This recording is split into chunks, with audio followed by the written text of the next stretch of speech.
Hello, my name is Graham Standish. I am the Executive Director of Samaritan Counseling, Guidance, and Consulting, where I also run our Caring for Clergy and Congregations program.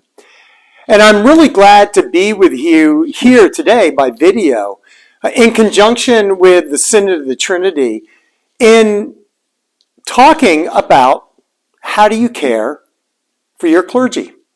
This is the first of 3 videos that we have created in conjunction with the Synod to actually help you and churches like you find a way to care for your clergy, to care for your pastors in a way that not only makes their job easier, but actually creates a context where your church becomes healthier and it can become a place that really begins to thrive.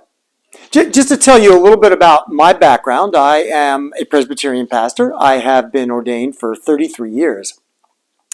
I am also a therapist, a spiritual director, and a clergy coach. And I have been involved in caring for clergy really for over the past 25 years. I was the pastor of Calvin Presbyterian Church in Zelienople, Pennsylvania for 22 years, a church that grew significantly and was an incredibly healthy church. But also as part of my ministry there, it was a church that allowed me to reach out and to care for pastors and to care for congregations. And it's what we are hoping that we can do for you through these 3-part videos. And today, I want to talk to you about reducing the load. And I want to talk to you about it because I recognize, being a pastor myself, but also having been someone who has cared for pastors for the past 25 years, how difficult ministry has become in the modern age. I mean, you already can imagine and know how difficult it's become during the pandemic, and especially in these polarizing times when people are just splitting from each other, arguing constantly. But what many don't realize is how much our pastors are struggling. And they are struggling. I'm in conversation not only with pastors myself, but I'm in conversation with presbytery executives, synod executives. I am in conversations with bishops and assistant bishops in other denominations, and also with conference ministers and all. And I'm getting to hear stories, not only in your area, but throughout the country and Canada, of pastors who are struggling and who are increasingly looking to leave churches and sometimes looking to leave ministry entirely. And I recognize part of the problem is that pastors today are under a stress that, at least since the early church, we have really not seen pastors with the level of stress they're going through now. Now, you may not be aware of it, because I will tell you one thing that I know about pastors. They are good at holding it in. They don't let you know the stress they're under. Sometimes it comes out. Sometimes it comes out in a snarky or critical or some kind of comment in a sermon. More often, it's likely to come out in a meeting, or more likely, it's not going to come out at all. Too many pastors today struggle in silence and feel uncomfortable sharing this with their congregations. And what's happening is, increasingly, they're becoming burned out. They're becoming dissatisfied with their ministries, with their churches, with their career choices. And some of them feel quite stuck because they have this advanced master's degree in ministry, but they feel like if they leave, what are they going to do? Who wants someone with these skills? You know, it's hard today for us to understand exactly what pastors are going through. I remember a number of years ago, a woman showed up to ask if she could meet with me. And I wasn't there in my office. I was out visiting someone or doing something. I'm not sure what I was doing. But my secretary said, he's not available. And the woman asked, well, what's he doing? I mean, what could he possibly be doing? And she said, well, he's doing blah, blah, blah, blah, blah. And she goes, can't he at least be here? I mean, I really would need to talk to him. I mean, he's really got the easiest job in the world. I mean, really, all he's got to do is talk on Sundays. So, why can't he just be in his office in the other days? Well, the secretary, Michelle, told me later that she kind of smiled at the woman and said, you really have no idea what he does, do you? And she goes, what do you mean? She said she took the next 15 or so minutes to actually outline a typical week for me. And she said that as she did it, she watched this woman's face go from smiling to kind of flat to her mouth opening. And eventually she looked at Michelle and said, why the heck would anyone take that job? And my secretary told me, at least, that her response was, not because they think it's great, but because it's great because they're called. And that's really what she left the woman with, was this sense of, he does it because he's called. And that's what makes it great. He doesn't do it because it's great, and therefore it's something he's always wanted to do. And that's a significant difference, because your pastor is there because she or he has been called. I sat down a number of years ago to really chronicle all the challenges to pastors today and how difficult the job is. And let me share with you a little bit of kind of what I've noticed the expectations are for pastors in a church. Who actually is qualified to be a pastor in this day and age? Because of all the changes that have taken place over the years in ministry and all the expectations we have, who can actually meet the expectations of what a good pastor is called to be today? I began to reflect on this, and I realized to really be an effective pastor, first of all, you need to be an introvert who's a deep thinker and an extrovert who can reach out to people. And we need to be sensitive, understand people's emotions, but be intellectual in the ability to dig deeply into deeper thoughts.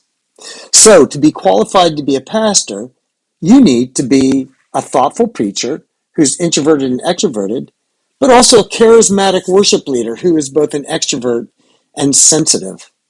You need to be an inspirational CEO who's able to really command everybody and move people and organize in a way that just really makes it a thriving organization, while at the same time being a compassionate counselor who's always available to help people with their deepest problems.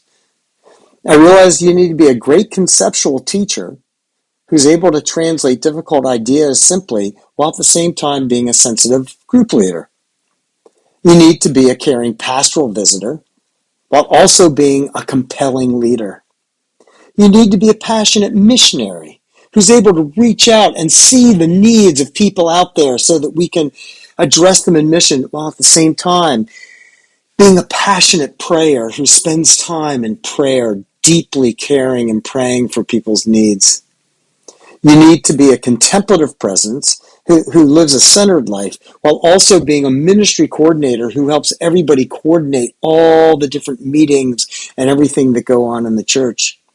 You need to be a studious scholar, a calming spiritual guide, an inspiring speaker, an effective evangelist, a compelling visionary, an effective fundraiser, a marketing expert, a human resources expert, and now, because of the pandemic, you're expected to be a digital ministry expert, because even though a lot of people in churches have said, oh yeah, we'll help with figuring out how to record the services and getting up to YouTube or stream them live or get them on Facebook, the reality is a lot of this has been left up to the pastor, who really has no digital ministry experience for the most part.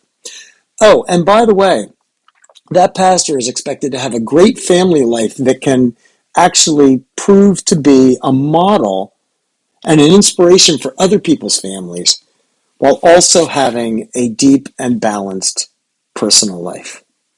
who are able to really have a really healthy emotional, mental, spiritual, relational life.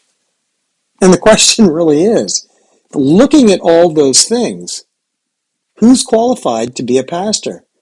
And what other career do we expect our leaders to have all of these abilities? Now, you can look at all those things the pastors are expected by their congregation to do well, and it can actually leave your mouth open, kind of like the woman who was talking to my secretary years ago. But I don't really want you to just stay right there in looking at how difficult things are. I actually want to spark you as a church to think about what you can do to reduce the load on your pastor, to actually help your pastor move away from possible burnout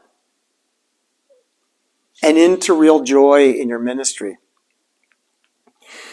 You can actually help your pastor become healthier, and if you do, it can help your church become healthier.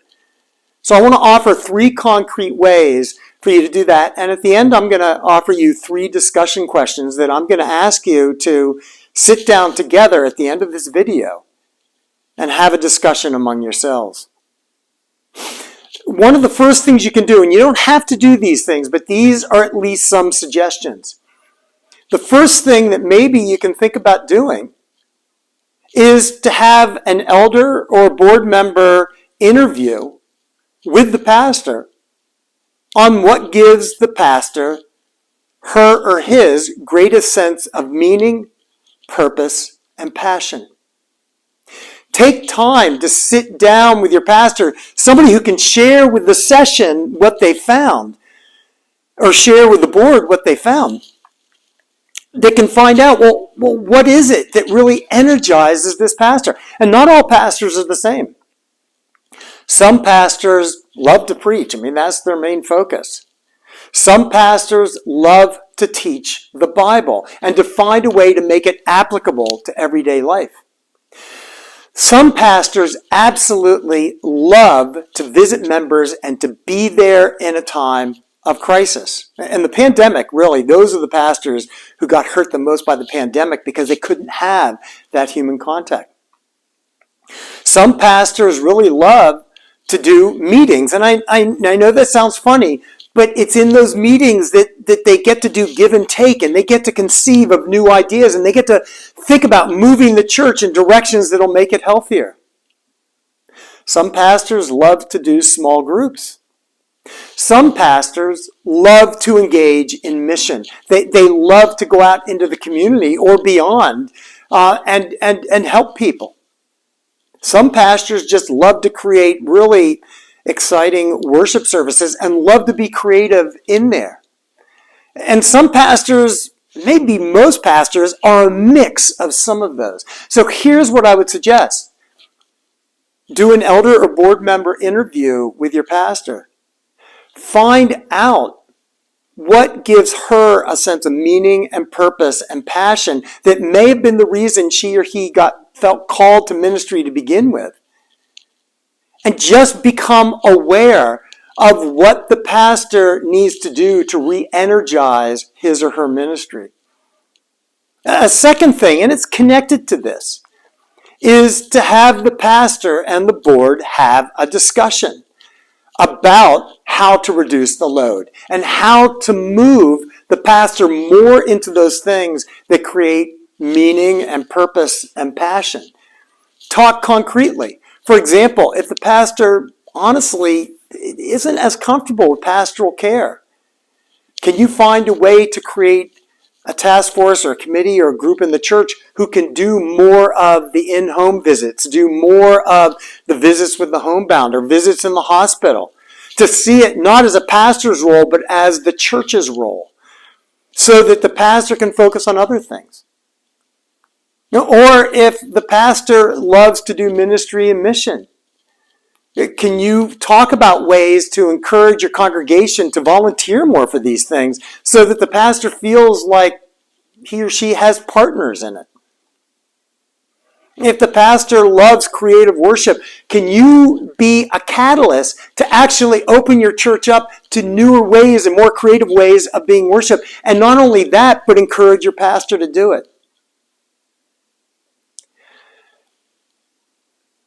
Have a discussion about what you can do to help carry the load. And the third and final thing is to actually take concrete steps and change the job description of the pastor so the pastor can feel supported in doing what she or he feels called to do.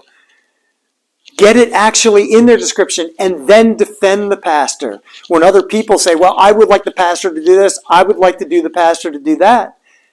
To basically be people who are stepping forward and saying, yeah, but we really want our pastor to do this and we need you to support her or him.